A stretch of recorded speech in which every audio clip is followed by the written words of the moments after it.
இன்னைக்கு தோல்வி பயத்தால் எதையோ பேசிக் கொண்டிருக்கிறார்கள். எடப்பாடி பழனிசாமி எதை சொல்றதுன்னு இல்லாத அளவிற்கு இன்னைக்கு தரம் தாழ்ந்து பேசக்கூடிய ஒரு நிலையிலே இறங்கிவிட்டார். அவர் தோல்வி பயம் மட்டுமில்லை, தோல்வி ஜுரம் வந்துருச்சு. அதனால எதுவுமே தேராதுன்னு தெரிஞ்சிருச்சு. முதலமைச்சரை கீழ்த்தரமாக விமர்சிக்க கூடிய ஒருவராக மாறிவிட்டார். தான் கூட ஒரு முதலமைச்சராக இருந்தோம், இன்னைக்கு எதிர்கட்சி தலைவராக இருக்கிறோம் என்ற ஒன்று மறந்து விட்டு இன்னைக்கு தரம் தாழ்ந்து விட்டார்.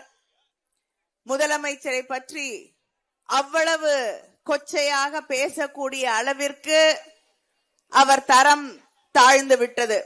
அதனால இந்த தேர்தலிலே அவருக்கு நாம் சரியான பாடத்தை சொல்லி தர வேண்டும்.